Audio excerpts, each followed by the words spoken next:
예, 민수기 29장 1절 11절입니다. 오늘 나팔절과 속죄일에 드리는 헌물.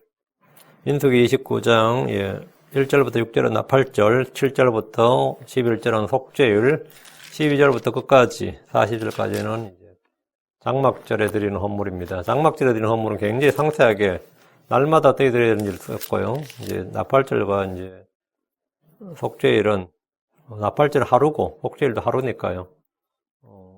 그렇게 안 돼 있죠. 그리고 장막절은 이제 일주일이니까 첫째 날, 둘째 날 이렇게 다 이제 기록이 되어 있어서 같은 내용이 좀 반복되긴 하지만 이 절기라는 것은 우리 레위기에서 이미 배웠지만 절기라는 것은 예언의 캘린더입니다. 하나님께서 이 절기를 지키도록 명하신 것은 우리에게 예언의 캘린더를 주신 거예요. 이런 것들은 이제 그렇게 배워도 우리가 뭐 나팔절 헌물을 드린 것도 아니고 속죄일에 헌물을 드린 것도 아닌데 왜 이런 말씀을 공부하고 배우느냐? 이것이 장차 일어날 일들에 대한 모형하고 예표로 주어졌기 때문입니다. 29장 7절 말씀, 지금이 아마 속죄일이 다 될 것 같은데, 지금이 욤키퍼가 이번 달이 이번 달인가 달리 안 찾아봤는데, 지금쯤입니다. 지금쯤이, 좀 더 있겠구나. 추석이 8월 15일이었죠. 9월 1일. 그때니까 다 돼가네요. 캘리포니아에서는 뭐 별로인데 뉴욕에서는 굉장히 큰 행사입니다. 유대인들이 많아서 거기서는 거의 공휴일이에요. 속죄일이죠. 속죄일이라고 합니다. 29장 7절 말씀 같이 읽겠습니다. 이 일곱째 달 10일에는 너희가 거룩한 집회로 모여서 너희 혼을 괴롭게 하고 그날에는 아무 일도 하지 말지니라. 이 일곱째 달 했는데 이제 우리 보통 2개월을 더해서 이제 9월이 되는 거죠. 주님께서 첫째 달을 6월절 있는 달을 이제 첫째 달로 삼으셨기 때문에 이제 그렇게 된 거고요. 오늘 공부할 본문은 나팔절과 속죄일에 드린 헌물입니다. 7월에는 유대 종교력 7월입니다. 7월에는 주께서 정한 주요 명절이 셋이나 몰려 있는데 나팔절, 속죄일, 초막절. 초막절은 이제 장막절이라고 그러고요. 나팔절은 7월 1일, 속죄일은 7월 10일, 초막절은 7월 15일부터 22일 이렇게. 하나님께서 이스라엘에게 정해주신 특별한 주의 명절이 7개죠. 총 7개 주의 명절인데, 물론 안식일도 주께서 정하신 명절이고, 월삭도 주께서 정한 명절이긴 한데, 정하신 날이지만 명절라고 이제 부르지는 않고요. 주의 명절 7은 모두 3개의 달 안에 몰려 있어요. 6월절, 무교절, 초실절은 아비볼, 1월 달에 6월절, 무교절, 초실절, 3월 14일, 종교로 1월 14일, 1월 14일이 6월절, 1월 15일부터 20일까지 무교절, 그 사이 1월 16일이 초실절. 이렇게 연속해 있고, 초실절을 기준으로 7번의 안식일을 지나서 77절, 오순절이 있고, 7째 달에 오순절 기준으로 앞에 1월 달에 3개가 몰려 있고, 다음에 중간에 한 번 오순절이 있고, 다음에 지나서, 7월 달에 나팔절, 속죄일, 장막절 이렇게 있습니다. 오순절은 시바늘, 나팔절이 있는 7째 달은 티시리월 이렇게 말하는데 오순절 앞에 셋, 오순절 뒤에 셋이 있고 모든 7명절이 레위기 23장에서 상세히 다루고 있습니다. 주께서 이 절기들을 모세오경에서 반복해서 기록해 두셨습니다. 이스라엘의 모든 남자가 1년에 3번 주 앞에 자신을 보이라 이랬는데 1년에 3번 할 때 3번을 예루살렘에 오면 7명절을 다 지키는 겁니다. 1년에 3번 모이는데 3번 모이란 말은 3번이 그냥 단번 3번이 아니라 7번 다 지키는 거예요. 신명기 16장 16절에 내 모든 남자는 한 해에 3번과 무교절과 칠절과 장막절에 내 하나님께서 택하실 곳에서 그분 앞에서 보이되 주 앞에서 빈손으로 보이지 말고 한 해에 3번과 무교절과 칠절과 장막절죠. 우리가 무교절 할 때 이게 무교절이 누룩 없는 명절이라고 누룩 없는 빵을 먹는 날들이잖아요. 6월절도 누룩 없는 빵을 먹었으니까 포함된다고. 6월절이 무교절하면 6월절은 다 자동이고 그 무교절 사이에 초실절이 있으니까 이건 당연한 것이고요. 3번을 다 지키는 거. 한 번 올라오면 3번 지키는 거죠. 다음에 이제 77절 한 번 올라오면 2번째 올라오면 이제 4번 지키는 거 되고 장막절 올라오려 했는데 장막절은 7월 15일인데 사실은 7월 1일부터 7월은 명절의 달이라 해서 7월 1일부터 올라와서 이미 했어요. 그래서 7월달에 이렇게 오면 7월달에 3번을 다 같이 지키는 거죠. 우리 주님은 6월절 어린 양으로 돌아가셨고 첫 열매 명절인 초실절에 부활하셨습니다. 오순절에 성령을 보내셨고 주의 몸된 교회가 이루어졌습니다. 무교절이나 나팔절이란 말은 우리가 이제 편의상 붙인 말이고 교회에서 사용하는 익숙한 표현입니다. 그런데 이제 그냥 우리가 사용하는 것이지 이제 성경적인 명칭은 아닙니다. 누룩 없는 빵을 먹는 날이라고 해야 되는데, 누룩 없는 빵을 먹는 날들, 누룩 없는 빵을 먹는 명절들, 이렇게, feast, 이렇게, 절기, 이렇게 해야 되는데, 그건 이제 익숙하지 않으니까 그냥 무교절, 이렇게 말하고요. 6월절에도 누룩 없는 빵을 먹으니까, 누룩 없는 빵을 먹는 날하면 6월절, 무교절이 다 포함되는 겁니다. 6월절은 1월 14일이고 무교절은 1월 15일, 22일입니다. 그러나 누룩 없는 빵을 먹는 날이라 하면 14일부터 22일까지가 몽땅 다 포함됩니다. 초실제라는 용어도 우리말 이제 한국교회에서 이제 많이 쓰고 익숙한 용어인데 정확한 의미는 첫 열매 수확절인데 이걸 한자로 쓴 거죠. 먼저 첫 열매 수확절, 그 초실절이 1월 16일이 초실절이죠. 1월 16일이 초실절입니다. 오순절도 초실절이에요. 우리가 오순절을 말하자면 오순절도 첫 열매 수확물을 드리는 명절입니다. 그 첫 열매 명절을 첫 열매 단을 이제 주님께 단으로 드리는 게 초실절이란 말이죠. 그럼 장막절은 어때요? 장막절도 첫 수확물을 드리는 명절이에요. 그러면 세 개 다가 뭐라고요? 초실절이라고. 한국말로 초실절하면 이 셋 중에 어느 건지 모른다고요. 그 초실절 하는데 우리말로는 그냥 첫 열매 수확절이라고. 개역성경을 보면 출애굽기 24장 16절에 맥추절을 지키라 이는 내가 수고하여 밭에 뿌린 것에 첫 열매를 거둠이라 수장절을 지키라 이는 내가 수고하여 이런 것을 연종에 밭에서부터 거두 저장함이니라 이래 있어요. 연종의 말은 한 해의 말의 끝에 이 말이죠. 연이 해년자고 종은 끝종자니까 옛날 한자를 많이 써서 이렇습니다. 맥추절을 지키라 했거든. 맥추절. 맥은 이제 보리맥자입니다. 우리가 맥콜 그러시잖아요. 맥주 그러죠. 보리맥자예요. 맥추절 하면 보리를 거두는 절기 이런 말이죠. 맥추절. 이게 참 맥추절을 지키라 이는 내가 수고에 밭에 뿌려진 것을 그것의 첫 열매가 초실절이죠. 맥추절을 초실절 이랬단 말이죠. 출애굽기 34장 22절에도 77절 곧 맥추의 초실절을 지키고 가을에는 수장절을 지키라 이렇게 번역이 돼 있어요. 개역성경에는 77절 곧 맥추하면 보리수확인데 77절 곧 맥추의 초실절 이렇게 돼 있거든요. 그 정리를 한번 이제 여러분이 한번 해보세요. 출애굽기 34장 22절에 이 킹제임스 성경에는 너는 77절 곧 밀수확의 첫 열매 명절을 지키고 한 해가 끝날 때 수장절을 지킬지니라 이렇게 돼 있다고요. 킹제임스 성경에는 밀수확의 첫 열매 명절. 그러니까 77절은 뭐라고요? 밀수확의 첫 열매 명절. 밀수확의 초실절이에요. 맞죠? 밀수확의 초실절이고. 예. 자, 그러면 1월 16일에 드리는 첫 열매 명절은 뭐죠? 첫 열매신 주 예수를 의미하는데 이때 주 앞에 드린 열매는 보리입니다. 1월 16일이 사실 맥추절이에요. 개역성경은 번역이 잘못된 거죠.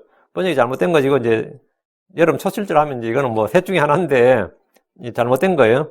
주 앞에 드린 첫 열매가 그게 보리수확이고 77절, 오순절이 7절이죠. 77절 오순절에는 미래 첫 열매를 가져오는 첫 수확 열매 명절입니다.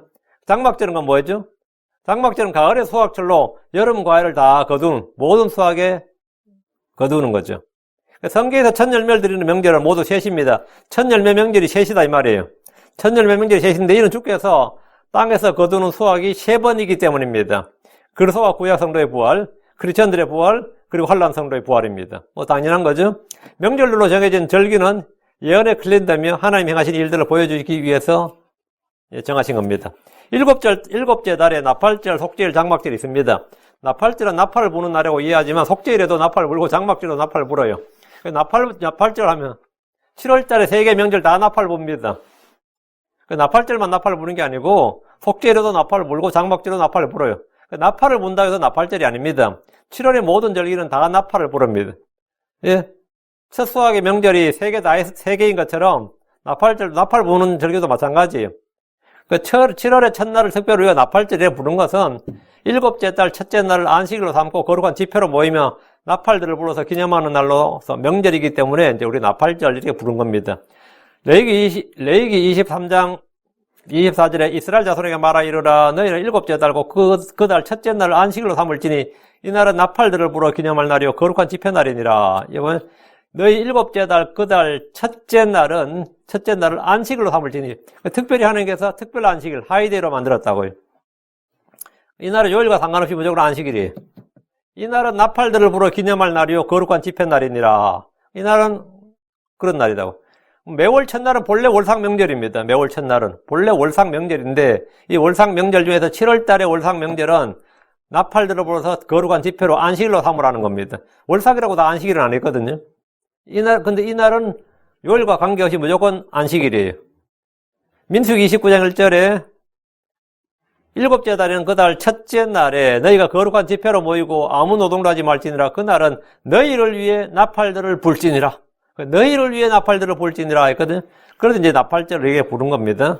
근데 이제 일곱째 달은 이제 유대인들에게는 주님께서 6월절이든 그 달을 한 해 첫째 달로 삼으라 그랬고, 유대인들에게 민간력으로는 이 달이 새해 첫날입니다. 이게 새해 첫날이에요. 이 날은 이스라엘에서 나팔들을 부는 날이고, 일곱째 달은 세계 명절이 1일, 10일, 15일에 있었기 때문에 세 개가 이렇게 연달아 있었단 말이죠. 그러니까 우리나라가 한국은 뭐죠? 10월 달에 휴일이 빨간 날이 많다 그런 말하죠. 10월 달에 뭐 10월 1일 개천절, 10월 4일 국군의 날 맞나? 10월 뭐 9일 한글날 그때 예전에 그래서 그 사이에 또 추석일 때도 있었고, 10월 달 하여튼 그런 뭐 명절이 많은 달 이런 식으로 휴일이 많은 달 한 것처럼 이스라엘은 이 7월 달이 명절의 달로 불렸습니다. 명절의 달로. 성경에서 7이라는 수는 하나님의 창조 사역이 7일이었다는 것에서부터 시작해서 성경의 마지막 책인 요한계시록에 7이 반복되면서 종교적 영적 의미가 큽니다. 7이라는 수는 완전수, 거룩함, 신성 등의 다양한 의미를 나타냅니다. 7월은 민간적으로 새해의 첫 달에 해당합니다. 7월은 추수를 마친 달이고 당시에 아직 파종을 하기 전이므로 농사를 짓는 사람들에게는 가장 여유가 있는 달이었습니다. 그래서 이 달은 한 달 풀로 놀아도 별 상관없었던 그런 달이죠. 사람들은 이 달에 예루살렘의 성전에 올라와서 오랫동안 머물렀습니다. 나팔절은 7월의 첫째 날입니다. 매월 첫째 날은 월삭인데 7월의 첫날은 백성들을 위해 나팔을 불어서 기념하는 나팔절이었고 안식일로 지켰습니다. 그리고 그날은 집회를 가졌습니다. 레위기 23장 24절 25절에 이스라엘 자손에게 말하 이르라 너희는 일곱째 달 곧 그 달 첫째 날을 안식일로 삼을지니 이 날은 나팔들을 불어 기념하는 날이요 거룩한 집회 날이니라. 너희는 그날에 아무 노동도 하지 말고 오직 불로 예배한 헌물을 주께 드릴지니라. 이렇게 주님이 명령을 하셨습니다.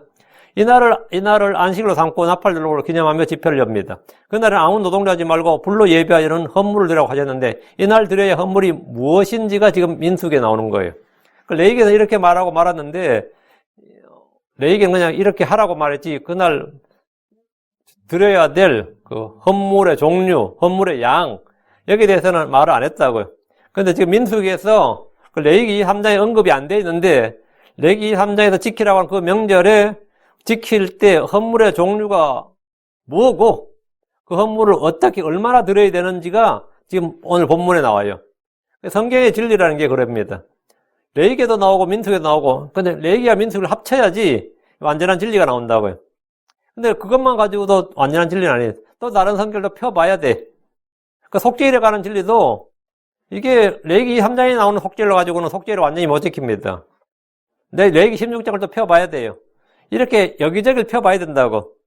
성경. 그래서 성경의 진리는 특징이 여기에도 조금 저기에도 조금 있는 경우가 많습니다. 그래서 우리가 성경을 여기저기 많이 펴죠. 이사야 28장 10절에 주께서 반드시 훈계 위에 훈계가 있어야 하며 훈계 위에 훈계가 있어야 하고 줄 위에 줄이 있어야 하며 줄 위에 줄이 있어야 하되 여기에도 조금 저기에도 조금 있어야 하리니 이렇게 말씀하셨습니다. 여기에도 조금 저기에도 조금 있어야 된다.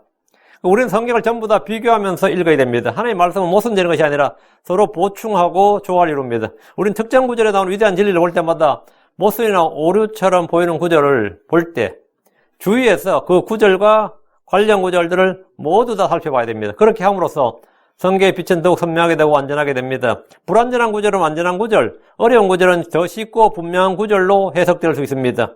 모세오경의 율법서들 중에 어떤 것은 시편이나 대언서들, 또 어떤 것은 신약 성경을 통해서야 그 의미가 분명하게 드러나는 것들도 있습니다.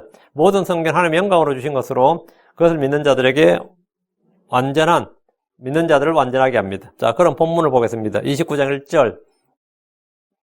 일곱째 달에는 그 달 첫째 날에 너희가 거룩한 집회로 모이고 아무 노동도 하지 말지니라. 그 날은 너희를 위해 나팔들을 불지니라. 불날이니라. 그렇게 이 날짜를 딱 정해 주셨고요.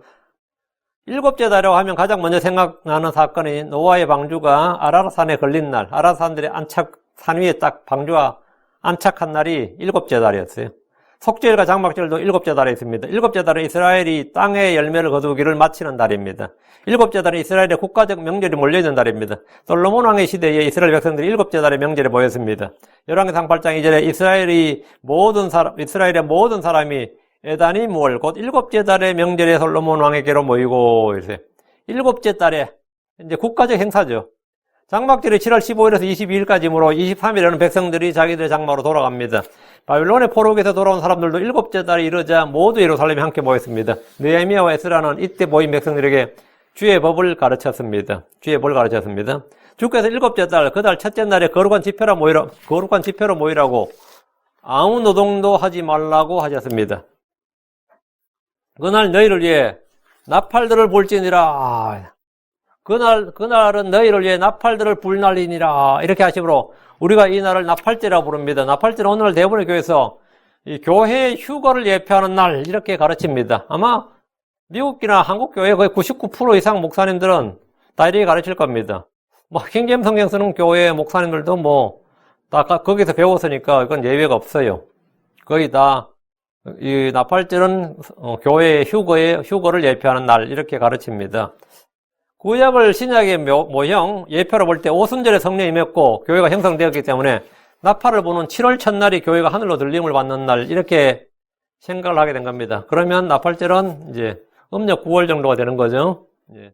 지금쯤이 되는 거죠. 지금 이제 음력 8월 16일, 17일 오늘이 몇이죠? 그 정도죠. 아예 9월이 안 됐단 말이죠.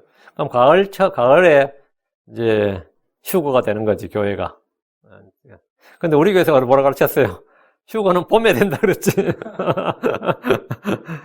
우리 교회는 휴거는 봄에 된다 그랬어요. 우리 교회에서는. 누가 맞는 것 같아요. 나팔절을 대부분 다 어떻게 해요? 교회 휴거로 가르쳤다고. 지금도 가르치고 있어야 돼. 대부분 다. 근데 이제 이 교회에서는 나팔절은 그게 아니고, 오순절이 교회 휴거의 모형이고, 오순절이 교회가 형성되고, 오순절에 교회는 들림받는다. 오순절에 들림받고, 교회는 봄에, 오순절이 교회의 저거다. 우리 교회에서 이게 솔로몬이 아갈 때 특별히 이걸 확실히 이야기했어요. 근데 왜 이제 이렇게, 생각을 하게 되느냐. 왜 나팔절이 교회의 휴거의 모형으로 생각하게 되냐면, 이해는 하죠. 고린도전서 15장이야. 또, 데살로니가서 4장에 말이죠.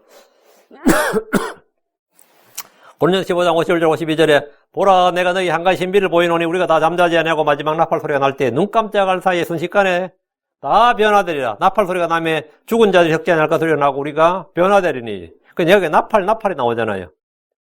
그러니까 이 나팔이 나오기에 나팔절이란 절기와 연관지어서 그렇게 생각을 한 겁니다.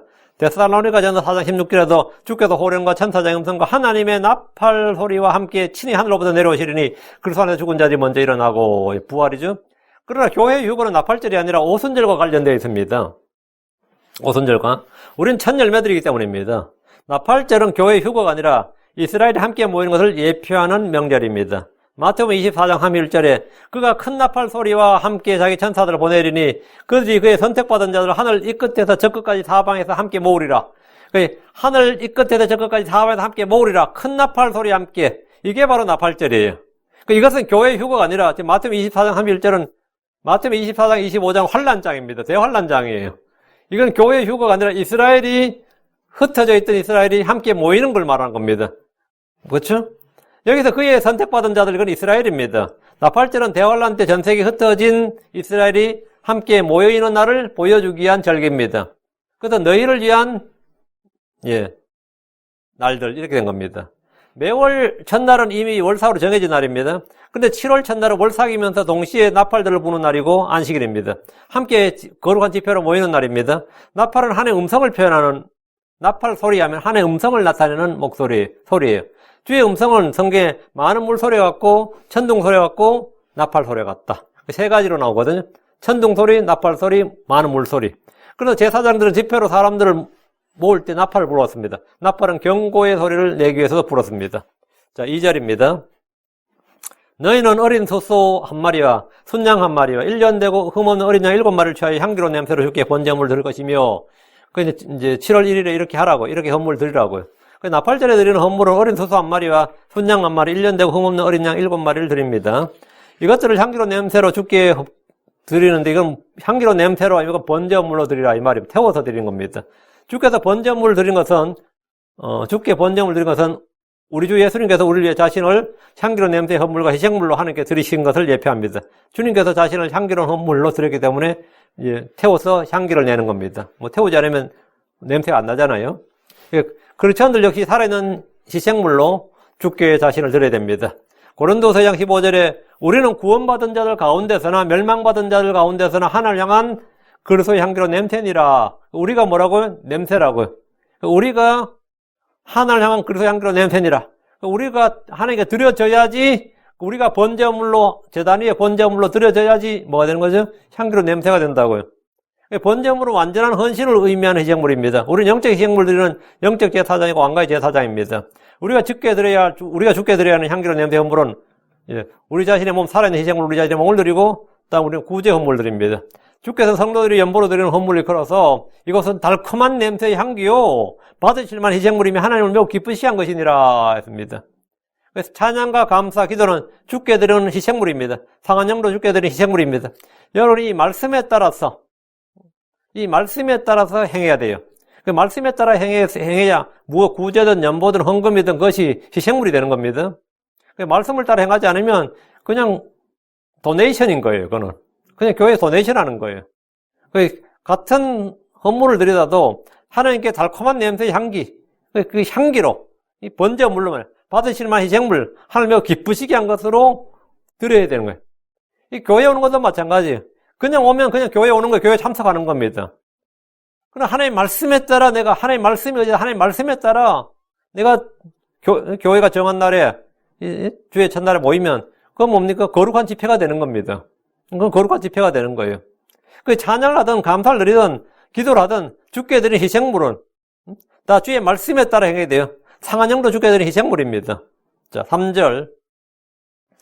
또 밀가루에 기름을 섞은 것을 그들의 음식 헌물로 취하되 수소 한 마리는 10분의 3회발 드리고 순양 한 마리는 10분의 2회발 드리며 그럼 어린 양은 10분의 1회발이죠. 딱 이제 그냥 딱 와닿죠. 수소와 순양과 일련된 흠없는 어린 양 7마리를 번제 헌물로 드리고 겸하여 드린 음식 헌물이 있는데 밀가루에 기름을 섞은 것을 헌물로 드리는데 수소 한 마리는 10분의 3, 순양 한 마리는 10분의 2회발 드립니다. 헌물과 양의 종류는 거의 같습니다. 4절. 어린 양 7마리는 어린 양마다 10분의 1회발을 드릴 것이요.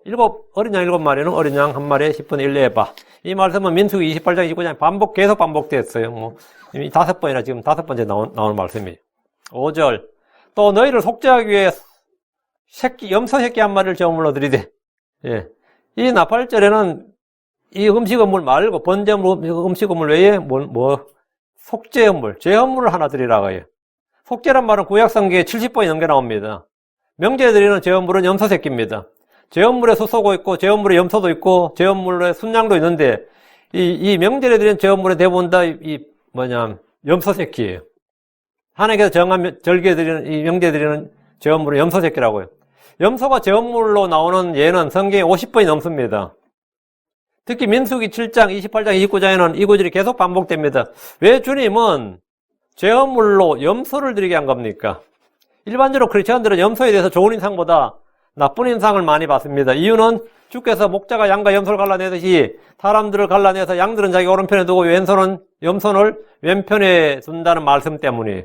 마태복음 25장 32절 33절에 염소로 분류된 사람들한테 주님 뭐라 그래요? 저주를 받은 자들아 너희는 내게서 떠나 마귀와 그의 천사들 위해 예비된 영존하는 불로 들어가라 이렇게 말씀하셨어요. 영존하는 불에 들어가라. 그러니까 염소가 졸지에 뭐가 된 거죠? 이 불신자처럼 된 거지. 그래서 크리스천들은 자신을 양이라 불러도 염소라 부르는 이는 아무도 없습니다. 저는 하나님의 어린 염소입니다. 이런 크리스천은 없다고. 저는 그런 사람 본 적이 없어요. 그런 사람은 있을 수가 없다고. 예수는 하나님 어린 양이라 부르지 예수는 누가 하나님 어린 염소라고 부르는 사람은 아무도 없습니다. 한 명도 없습니다. 실제로 신약성경에 염소에 관한 기록은 거의 없습니다. 탕자의 형이 아버지에게 항의할 때 뭐래요? 아버지한테 항의할 때 아버지께서 내가 내 친구들과 함께 즐기도록 내게 염소 새끼 한 마리라도 결코 주지 아니하셨나이다. 그러니까 소는 내 말도 안 한다. 양도 아니고 염소 새끼 한 마리도 안 줬다. 그 염소 새끼 한 마리도 안 줬다. 이 말은 뭐죠? 소나 양보다는 염소가 뭐라고? 염소 새끼가 가치가 좀 떨어지고 좀 더 흔한 짐승으로 보는 거죠. 그러니까 형이 탕자 형이 아버지한테 아버지가 나한테 염소 새끼 한 마리라도 결코 주지 아니하였나이다.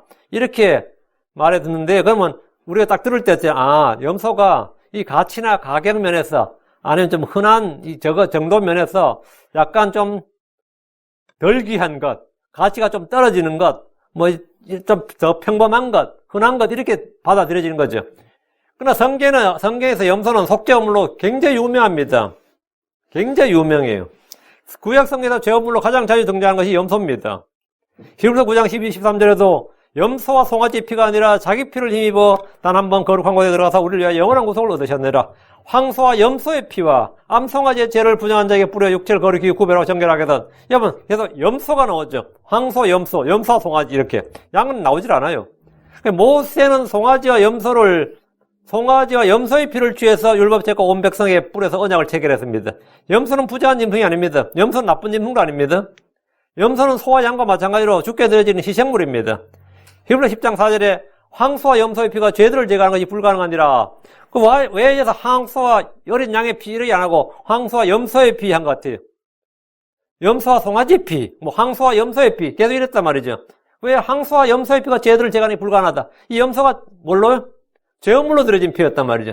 그러니까 구약에서 율법에 따라 속죄물로 드려진 피도 죄를 제거하지 못한다 이 말을 하는 거예요. 그만큼 염소가 뭐라고요? 이 제물로 많이 드려진 단골 그 메뉴였단 말이죠. 목자들은 우리 속에 양과 염소를 같이 넣어서 길렀습니다. 양과 염소는 모두 희생물로 주께 드려졌습니다. 제물로 드려진 염소 새끼는 우리 주 예수 그리스도를 예표합니다.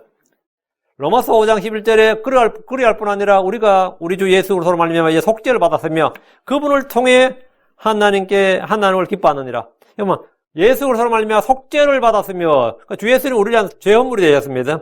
누구든지 그분을 통해 죄들의 사면을 받습니다.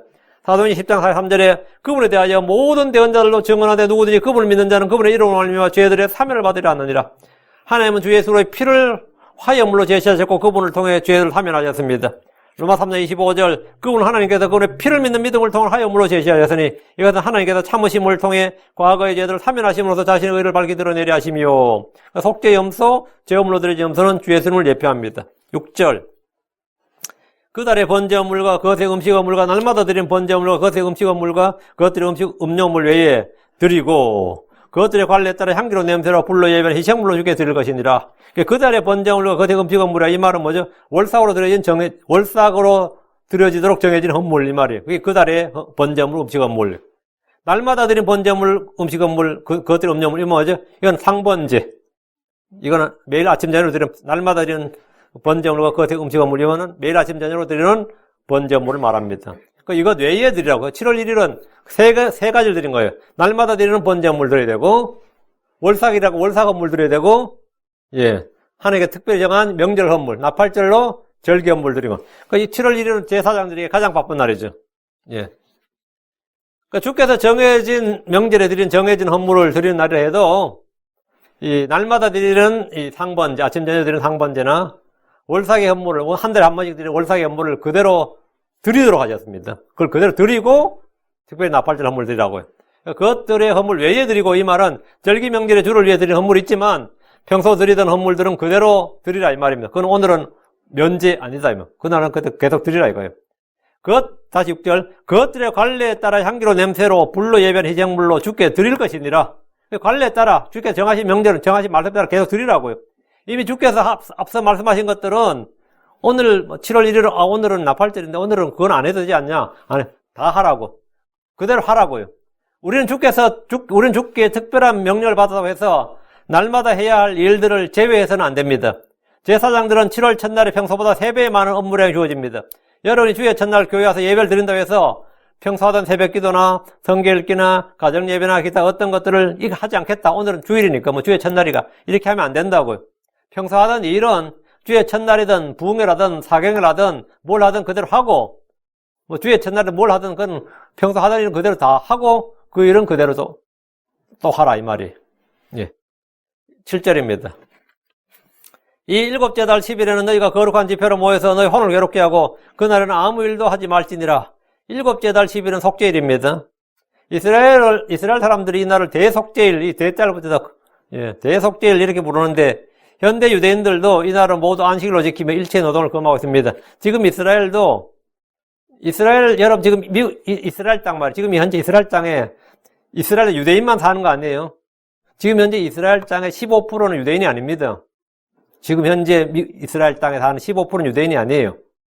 그러면 유대인은 그럼 몇 프로라고? 85%죠. 85%가 다 그럼 유대교냐? 그건 또 아니에요. 근데 이 대속죄일은 이번에 제가 조사를 해보니까 83%가 이스라엘 땅에 사는 사람은 83%가 지킨다 그래요. 83%가. 이거 엄청난 거죠. 83%면 다 지키는 거지, 거의. 예. 현대 유대인들도 이날은 모두 다 안식을 지키고 일체 노동을 금하고 있습니다. 그날에 누가 차 시동을 걸어도 난리가 납니다. 예. 그리고 막 차에 돌을 던지고 막 난리가 난다 그래요. 지금도. 7월의 첫날에 나팔을 부르듯이 이날 역시 나팔을 부는데 온 땅에 크게 나팔을 부는데 온 땅에 크게 분다. 온 땅에 크게. 이 나팔을 희락의 나팔 소리 이렇게 말해요. 희락의 나팔 소리 이렇게. 이날은 백성들이 자기 혼을 괴롭게 하는 날이라고 그랬죠.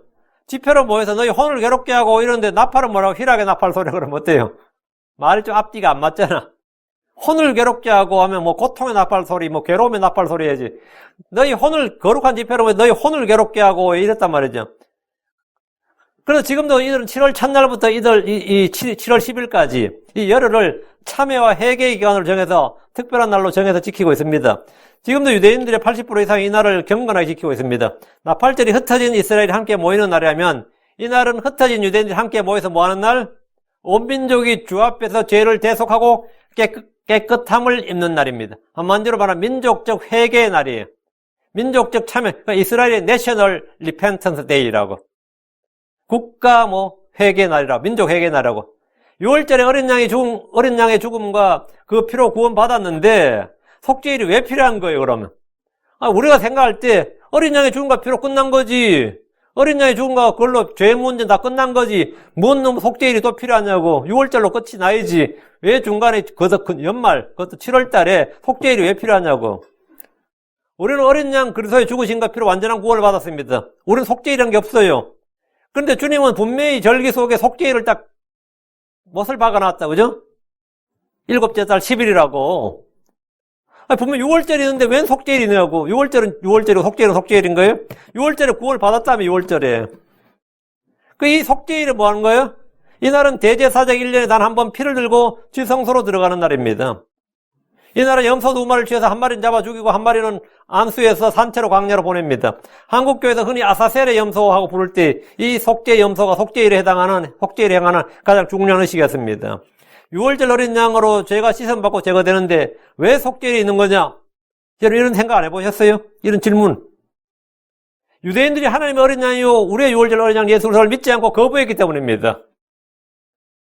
6월절로 끝났으면 좋았죠. 그러면 속죄일이 필요 없지. 6월절 어린 양으로 끝났으면 거기서 that's it, all이죠. 크리스천들이 이걸로 끝났어요. 교회는 6월절로 끝났다. 이걸로 it is finished. 우린 더 이상 죄로 되는 허물이 없습니다. 그러나 이스라엘은 아니라고. 유대인들은 예수를 거부하고 그분을 십자가에 못 박고 지금도 믿지 않습니다. 그런 지금도 예수 그리스도를 배척하고 거부하고 있습니다. 주께서 자신의 몸을 드림으로 마지막 속죄 헌물이 되셨고 더 이상 죄로 인한 헌물이 없음에도 불구하고 유대인들은 여전히 불신 가운데 있습니다. 그들의 죄는 제거됐다 안 됐다? 제거되지 않았습니다. 그러니까 뭐가 필요한 거죠? 속죄일이 필요한 거지. 그들은 대환란을 통해서 함께 모이는 게 나팔절이라고 그랬죠. 이스라엘이 함께 모이는 게 나팔절입니다. 교회가 휴거되는 게 나팔절이 아니에요. 이스라엘이 함께 모이는 게 나팔절이고 대환란을 통과한 후에 비로소 주 예수님을 알고 믿게 됩니다. 속죄일은 주를 거절한 유대인들이 우리가 십자가에 못 박은 그분, 우리가 거절하고 배척하고 버린 그분이 뭐라고요? 하나님께서 모퉁이 돌을 머릿돌로 삼으신 분이고 그분이 보배로운 산돌이시고 우리의 이스라엘 소망이시고 그분이 메시아, 그 하나님께 기름 부음 받은 그리스도다. 이렇게 주를 영접하면서 죄들의 사면을 위한 회개의 침례를 받는 날입니다. 스가랴 13장 1절에 그날이 언제예요? 그날에 죄와 더러움 씻기 위한 셈이 다윗의 집과 예루살렘의 거주민들 위해 열리리라. 이 그날에 스가랴 13장 그날에 할 때 그날이 언제인 것 같아요? 속죄일에 이 말입니다. 7월 10일에 이 말이에요. 그날에 죄와 더러움 씻기 위한 셈이 다윗의 집과 예루살렘 거주민들 위해 열리리라. 그래서 이날 전부 다 민족적으로 물침례를 받는 거예요. 그 베드로는 이제 이거를 사도행전 2장 38절에서 이렇게 되길 원했어요. 이들이 비록 십자에도 못 박았지만 이날 전부 다 그래서 회개하라. 죄들의 사면으로 인한 침례를 받으라. 이게 이제 선포된 거죠. 근데 이제 죄들의 사면을 위한 회개의 침례를 받으라. 이렇게 이제 이래 돼 가지고 이제 뭐 교리가 이제 좀 꼬이긴 했지만 예. 이게 바로 그날의 죄와 너를 씻기 위한 셈이 다윗과 예루살렘 거주민들 위해 열리리라 했는데 다윗은 이 베드로는 사도행전 2장에서 외친 날이 언제죠? 그날이 오순절이었다고. 맞죠? 근데 스가랴 13장에서 실제로 말하는 그날은 언제죠? 속죄일이라고요. 그러니까 이게 날짜 차이가 많이 나죠. 그러니까 아닌 거지. 그들은 그날에 언제? 속죄일이에요 말이에요. 애곡하며 애통합니다. 그래서 혼을 괴롭게 하고 이 말이 뭐예요? 죄를 자백하고 회개하고 금식하는 날이다 이 말입니다. 그래서 속죄일에 그들은 거룩한 집회로 모여서 혼을 괴롭게 했습니다. 혼을 괴롭게 한다는 것은 금식하고 죄를 자백하고 회개한다 이 말입니다. 근데 이 베드로도 이 오순절에 이스라엘이 민족적 회개를 하기를 열망해서 복음을 선포했고 바울도 이방 땅에서 선교하다가 느닷없이 이번 오순절에는 예루살렘마다 지켜야 되겠다 하면서 오순절에 막 왔어요. 그래서 오순절에 왔다가 성전에서 복음을 선포했죠. 어떻게 됐어요? 잡혔어. 재판 받았지 뭐. 안 되는 거죠. 안 되는 이야기를 지금 안 되는 일을 한 거예요. 성령께서 올라가지 말라고 바울한테 3번이나 경고했는데 바울이 기어코 이 말씀대로 안 하고 기올라가 가지고는 했다가 말년을 그냥 선교 못 하고 감옥에서 다 보내버린 거죠. 참 이게 안타까운 일이죠. 이 바울같이 위대한 이 사도가 말이지. 근데 바울 사도는 원한 게 뭐였습니까? 이스라엘의 민족적 해결을 원했다고. 내셔널 리펜턴스 데이를 선포하고 싶었던 거예요. 근데 내셔널 리펜턴스 데이는 오순절이 되지 않아요. 이왕 하려면 어떻게 해서 돼? 속죄일에 올라갔어야 돼요. 이왕 하려면 물론 뭐 그게 그렇게 안 되지만 레위기 25장 9절을 보면 이날에 부는 나팔 소리를 희락의 나팔 소리 이렇게 말합니다. 속죄일에 그들은 모두 모여 민족주로 회개하고 주를 영접합니다. 그래서 이게 뭐죠? 희락의 나팔 소리가 되는 겁니다. 그들의 죄가 사면되고 그들은 하나님의 백성으로서 지위를 회복합니다. 온 세상에 멸실받고 짓밟히던 민족에서 다시 온 세상 민족들의 머리가 됩니다. 특별한 보물이 됩니다. 레위기 25장 9절. 그때는 너는 7째 달 10일에 속죄일에 이 말. 희락의 나팔 소리를 내고 너희는 그 속죄일에 너희 온 땅에서 나팔을 크게 불지니라. 너희 온 땅에서 나팔을 크게 불지니라. 이날 뭐 우리의 죄가 다 사해졌다 이거예요. 하나님께서 우리의 죄를 다 사하셨다 이거예요. 속죄일은 우리를 위해 속죄물이 되신 예수로 가장 잘 보여집니다. 크리스천들에는 속죄일이 없습니다. 우린 주 예수님께서 단번에 영원히 완전한 속죄를 하셨고 우리에게 더 이상 죄로 인한 희생물이 없기 때문입니다. 유대인들과 크리스천들 간에는 차이가 있습니다. 그래서 The Gospel for Jew, 유대인들을 위한 복음, 또 The Gentiles of Jew, 이방인들을 위한 복음. 성경에 보면 갈라디 2장 8절 9절은 The Gospel of Jew, The Gospel of Gentiles. 유대인들의 복음, 이방인들의 복음, 할례자들의 복음, 무할례자들의 복음 이 말씀이 있어요. 이건 당연한 거예요. 이스라엘과 유대인들과는 뭐가 있다? 차이가 있다. 하나님은 유대인과 이방인과 하나님의 교회, 크리스천 이 셋으로 나누셨습니다. 크리스천은 뭐라고요? 영적 유대인, 영적 이스라엘이 아니고 우리는 새로운 백성, 새로운 창조물입니다. 근데 뭐 많은 이들이 오늘 많은 교회에서 이제 이 목회자들도 이제 크리스천들 자꾸 영적 유대인, 영적 이스라엘 이런 식으로 이스라엘과 연관 짓는데 그거는 잘못된 것이고요. 그건 오류고 크리스천들 자꾸 영적 유대인, 영적 이스라엘 이렇게 말한 것은 이삭을 이스마엘이라고 주장하는 것만큼이나 어리석은 말입니다.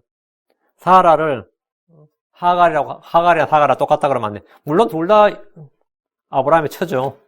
똑같지는 않죠. 둘 다 아브라함의 아들이지만 이삭과 이스마엘은 전혀 다르죠. 전혀 다른 존재죠.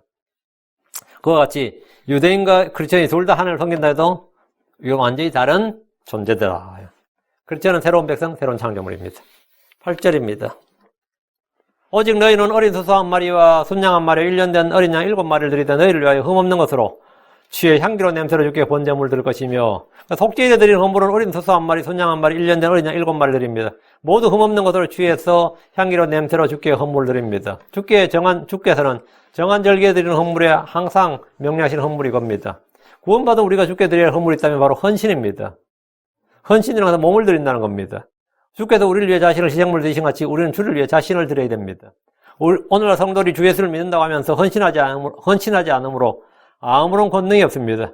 병을 고치는 기적, 병을 고치고 기적을 일으키는 그런 것만이 권능인 줄 알지만 사실 죄를 이기는 것, 육신의 정욕을 이기는 것, 세상을 이기는 것, 탐심을 극복하는 것, 이런 것은 병자를 고치고 방언하고 예언하고 하는 것보다 훨씬 더 큰 권능입니다. 자신의 탐욕을 극복한다. 내 자신의 육신의 정욕을 극복한다. 이 현 세상을 사랑하지 않고 이 현 세상 분리되고 이기는 것. 이 죄와 싸워 죄를 이기는 것. 이것이야말로 정말 하나님의 권능이에요. 주의 제단 위에 올려진 숫소와 순양 어린 양처럼 우리는 주 앞에 살아있는 희생물로 드려질 때 하나님의 권능, 성령의 권능이 우리 안에 드러납니다. 제단 위에 드려진 헌물들은 죽임을 당할 채 놓이듯이 우리는 그리스도와 함께 못 박힌 채 그리스도와 함께 죽은 자들로서 드려집니다. 자신을 죽게 드린 성도들만이 정사들과 이 세상 어둠의 치리자들과 높은 초소들의 영적 사악함과 맞붙어 싸웁니다. 그리고 이깁니다. 하나님께서는 우리를 어둠의 권능에서 건져내셨습니다. 은혜로 구원받은 성도들은 주의 강력한 권능 안에서 강건한 자가 되라는 명령을 받았습니다. 자신을 죽게 드린 성도들은 주의 강력한 권능 안에서 강건한 자가 됩니다. 그리고 그분의 권능이 효력 있게 일합니다. 그분의 영광스러운 권능에 따라 우리는 강건하게 됩니다. 우리 안에서 일하는 권능에 따라 우리는 하나님은 우리가 구하거나 생각하는 것 이상으로 모든 것 이상으로 힘이 넘치도록 능히 행하시는 분입니다. 9절입니다. 또 밀가루에 기름을 섞은 그것들의 음식물로 취하되 숫소 한 마리는 10분의 3의 발을 드리고 순양 한 마리는 10분의 2의 발 드리며 이건 계속 반복되죠. 음식물은 나팔절에 드린 것과 동일합니다. 주께서 정한 명절에 드리는 헌물을 지정해 주시면서 음식물의 양을 딱 일정하게 지정해 주셨습니다. 밀가루에 기름을 섞은 것을 드리는데 밀가루에 기름을 섞은 것, 이건 말씀과 성령 분리되지 않는다, 이걸 보여주는 겁니다. 성령과 말씀과 성령, 분리되지 않는 하나다, 이거죠. 밀가루에 기름이 섞여 빵이 되듯이 하나님의 말씀과 하나님의 말씀은 성령과 결합되어서 우리의 양식이 됩니다. 주의 말씀은 성령과 분리될 수 없습니다. 성령의 영광과 조명과 기름 부으심이 없다면 우리가 읽는 성경은 우리가 전혀 양식이 되지 못합니다.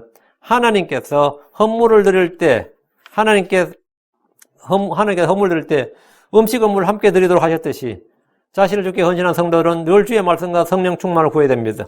우리 마음이 주의 말씀으로 채워지고 성령으로 충만하다면 그의 헌신은 주께서 받으시는 향기로운 희생물이 됩니다. 10절 어린 양 7마리는 어린 양마다 10분의 1 에바를 드릴 것이요 헌물을 드릴 때마다 똑같이 반복되는 음식물이 어린 양마다 10분의 1 에바를 드린 겁니다. 각 헌물마다 드리는 음식물의 양이 다르듯이 각 사람이 주께 드리는 헌신의 분량이 다릅니다. 그러나 전부를 드린다는 점은 같습니다. 하나님은 각 사람이 드리는 양의 크기를 보시는 것이 아니라 각 사람이 드리는 양의 비율을 보십니다. 가장 크게 많이 드린 사람은 액수의 크기가 아니라 비율의 크기입니다. 이는 성전 보고에서 2렙돈을 넣은 과부를 통해 알 수 있습니다. 주께서 내가 적은 힘을 가지고도 내 말을 지키며 내 이름을 부인하지 아니하였도다 하신 필라델피아 교회가 칭찬을 받은 것을 기억하십시오. 내가 적은 힘을 가지고도 내 말을 지키며 주의 말씀을 지키고 주의 이름을 부인하지 않는 이 신실함, 이것은 강력한 힘이나 큰 권능이 있어야 되는 게 아니다 말이죠. 적은 힘을 가지고도 할 수 있는 것. 그러니까 우리는 적은 힘을 가지고도 할 수 있는 것. 그런 사람이 하나님께 칭찬을 받는다고. 주께서 심판의 날 회개보고할 때 칭찬하신 사람 누굽니까? 누가복음 19장 17절에 그가 그에게 이르되 잘하였도다 선한 종아 내가 매우 작은 일에 신실하였은즉 12시를 다스릴 권세를 차지하라. 내가 매우 작은 일에 신실하였은즉 그 작은 일에 신실한 사람, 그 적은 힘을 가지고도 신실하게, 적은 힘을 가지고 신실한 사람, 작은 일에 신실한 사람. 우리는 적은 약물이 드립니다. 우리는 적은 힘을 가졌습니다. 그럼 우리는 그것을 주께 드림으로 칭찬을 받고 산 걸 받습니다. 우리는 적은 교회입니다. 주님은 포도주를 만드시는데 여러분 가나 온인 잔치에서 주님이 포도주를 만드시는데 포도주를 많이 만드셨어요. 그렇죠? 포도주를 많이 만드시는데 많은 포도를 필요로 하지 않습니다. 주님은 포도를 전혀 필요로 하지 않았습니다. 주님이 필요한 게 뭐였습니까? 종들이 항아리에 부은 물이 필요했습니다. 그러니까 누군가의 순종이 필요했어요. 그 종들이 항아리에 물을 부었다고요. 항아리에 물을 채우라. 그 항아리에 물을 채우라는 말씀에 물을 채운 종들, 그 항아리에 부어진 물로 포도즙이 만들어진 거지. 최고급 포도송이들이 필요했던 게 포도를 어디 가서 구해오라. 이게 아니었다고요. 그러니까 우리가 할 수 있는 게 포도는 지금 못 구해온다고. 근데 지금 물만 드릴 뿐입니다. 근데 물을 드린 건 물뿐이었는데 항아리에 물만 부었는데 주님 그걸로 뭐 했다고? 필요한 포도를 만드셨다고. 주님은 남자들만 5,000명이 되는 그 광야의 무리들을 먹이는데 빵 200데나리온의 빵이 필요한 것이 아니었습니다. 한 소년이 가진 5개의 빵과 2마리의 물고기로 충분했습니다. 우리는 크고 많은 것을 주께 드려야 되는 것이 아니라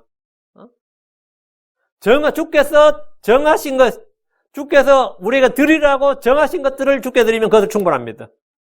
그러니까 적은 힘을 가지고도 너희가 적은 힘을 가지고도 내 말을 지키며, 그러니까 우리는 적은 힘을 가지고 주의 말씀을 지키고 적은 힘으로 주의 이름을 부인하지 않고 지극히 작은 일에 신실하면 그것이 바로 뭐냐 이거예요.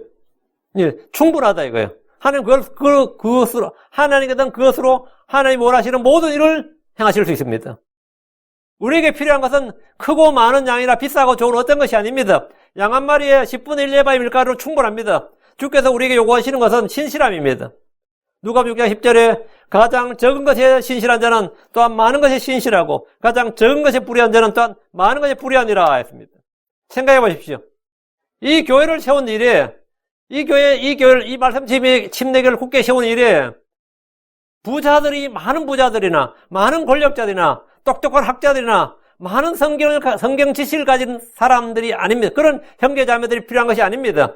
매주 정해진 시각에 신실하게 나와서 경배하고 기도하고 찬양하고 형제들과 교제하는 지극히 작은 일에 신실한 사람들이 이 교회를 세웁니다.